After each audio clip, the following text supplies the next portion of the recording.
जय श्री कृष्ण, राधे राधे, श्री हरिदास। और आज की ये जो लीला है वो बहुत ज्ञानवर्धक है। आज लीला में सेविका देखती है कि वो एक जंगल में है और जंगल में कोई बहुत ही काला इंसान, जो कि ना तो पुरुष है ना ही स्त्री है, वो इस तरह का रूप है और वो सोना के पीछे पड़ जाता है। उसके हाथ में केरोसिन का डिब्बा है और वो सोना के ऊपर डालने लगता है। सोना कहती है कि मुझे ऐसा मत करो, मैंने आपका क्या बिगाड़ा है, लेकिन वो नहीं मानता है।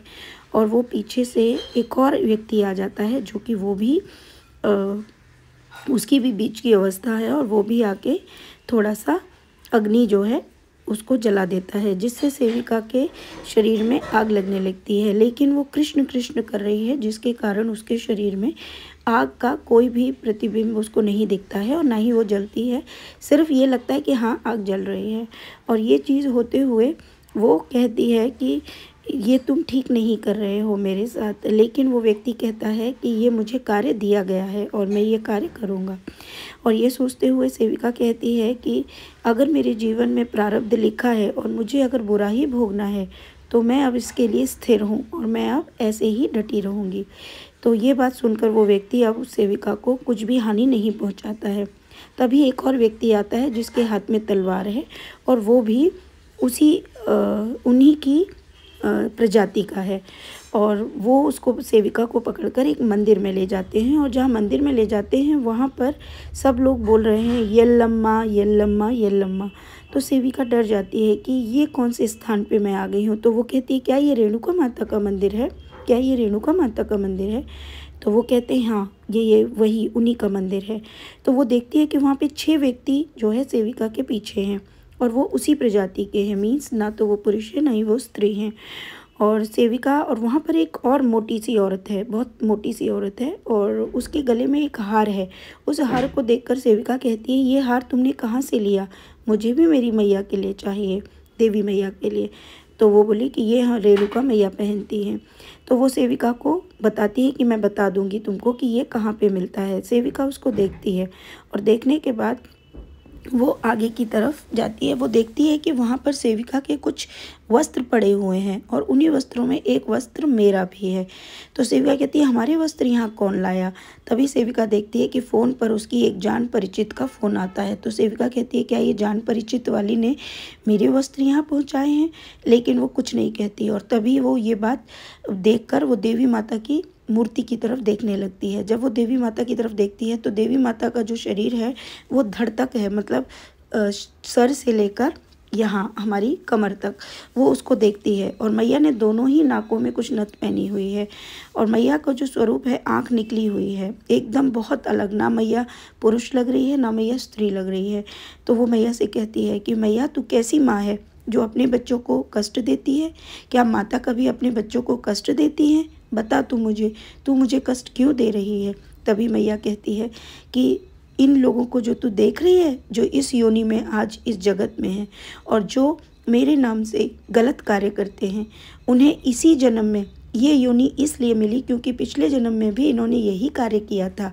इसी कारण से अब अगले जन्म में जब ये किसी के साथ बुरा करेंगे तो इन्हें और भी बुरा भुगतान भोगना होगा। और ये बोलकर सेविका से मैया इशारा करती है और एक रास्ता दिखाती है। सेविका वहाँ से निकलने लगती है। तभी मैया कहती है कि कल तेरे साथ बहुत बुरा होने वाला था, लेकिन तू जिसकी शरण में है उसके कारण तेरे पे कोई भी बाधा नहीं आई, तुझे कोई भी हानि नहीं पहुँची।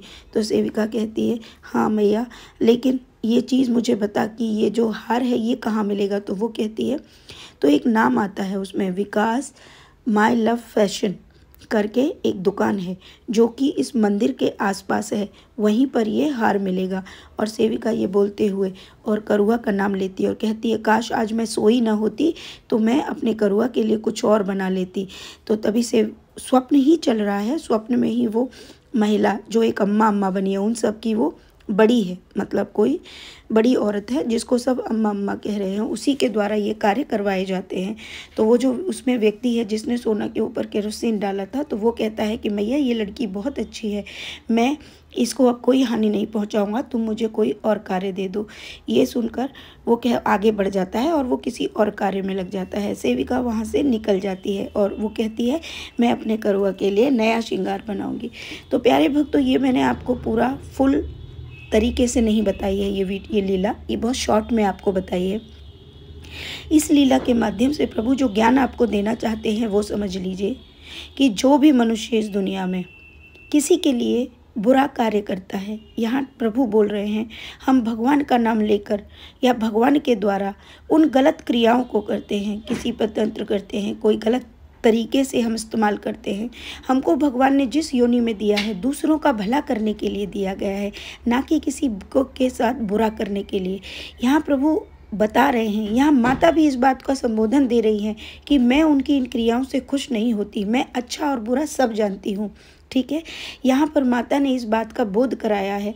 और रही बात ठाकुर की कि जो मनुष्य कृष्ण भक्ति में एक बार आ जाता है, जो हमारे ठाकुर के सामने नतमस्तक हो जाता है, इस संसार में अब कोई बाधा उसको कुछ नहीं कर सकती। ठाकुर उसे अपने ऊपर ले लेता है, उस व्यक्ति का बाल भी बांका नहीं होता। यहाँ प्रभु आप सबको बता रहे हैं।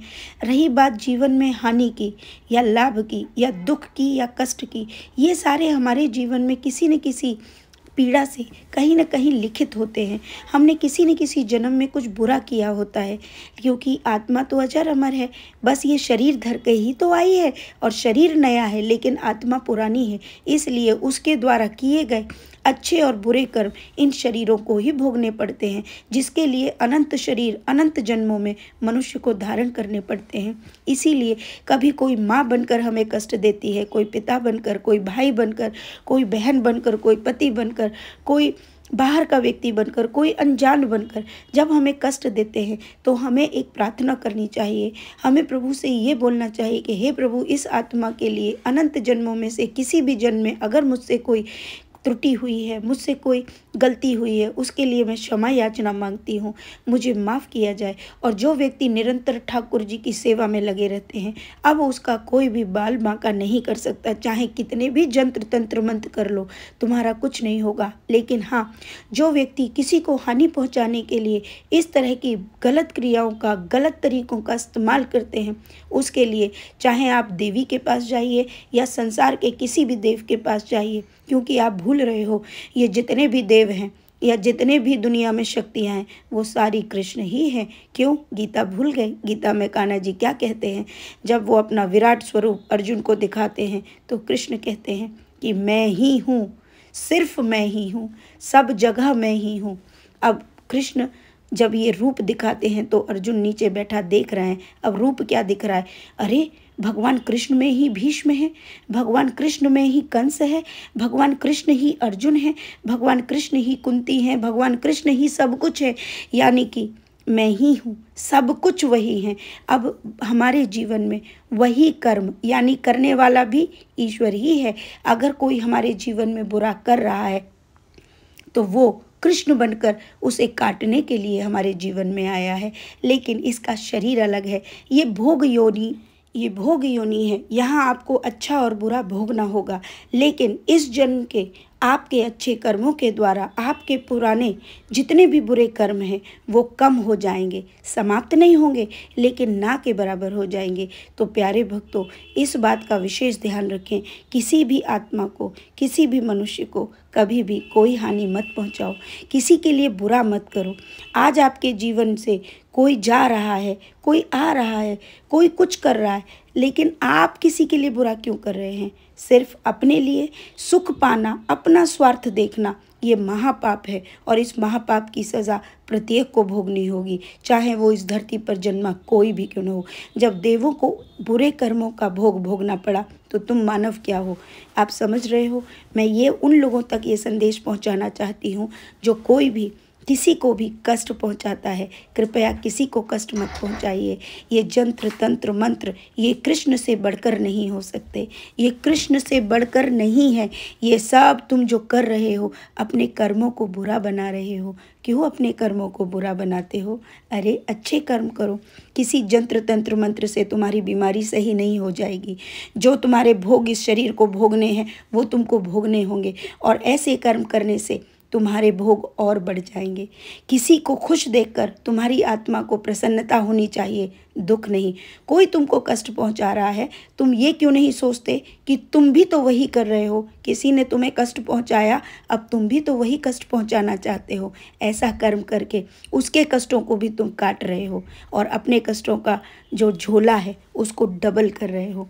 प्रभु आपके सामने कष्ट देकर आपके कष्टों को छुटवाना चाहते हैं, लेकिन मूर्खता के कारण, क्योंकि अज्ञान के कारण, क्योंकि ज्ञान होगा तो तुम ऐसा कर्म नहीं करोगे, लेकिन अज्ञानी होना, प्रभु का साथ नहीं लिया, प्रभु का ज्ञान प्राप्त नहीं किया, इसीलिए प्रभु द्वारा दिए मार्ग पर न चलकर तुम अपने आप ही अपने कर्मों का बदला लेना चाहते हो।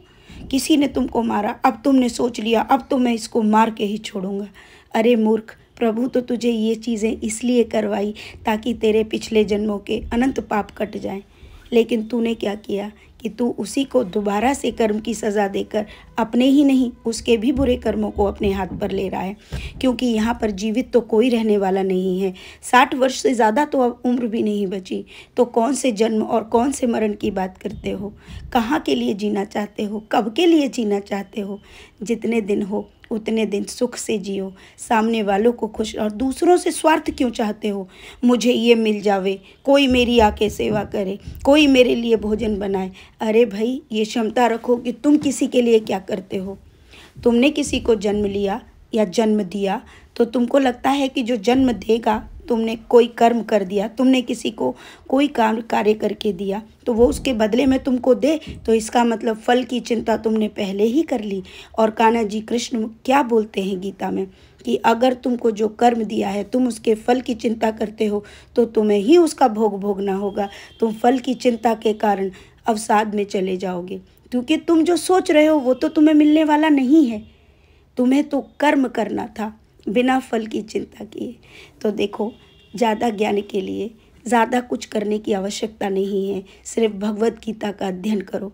एक बार में तुमको भगवत गीता समझ नहीं आएगी। तुम्हारे जीवन से कोई चला गया, ये भी तुम्हारे प्रारब्ध हैं। तुम्हारे जीवन में कोई आ गया, ये भी तुम्हारे प्रारब्ध हैं। किसी ने तुमको बहुत हानि पहुंचाई, ये भी तुम्हारे प्रारब्ध हैं। किसी ने तुम्हें अति प्रेम दिया, ये तुम्हारे प्रारब्ध हैं। और ये सभी रूपों में कृष्ण अंश है, लेकिन इसको समझ पाना इतना आसान नहीं। बस इतना समझ लो, हमारे जीवन में जो दुख मिल रहे हैं उसके कारण हम स्वयं हैं, और जो सुख मिल रहा है उसका कारण सिर्फ हमारा कृष्ण है।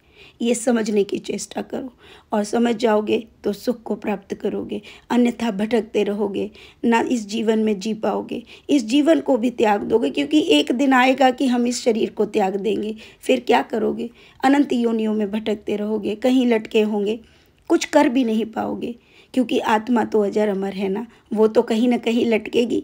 भाई, जो कर्म किया है उसको भोगने के लिए कहीं ना कहीं तो जाओगे, लेकिन जो चीज़ देखी नहीं, जो देख रहे हो कम से कम उसको तो भोग लो।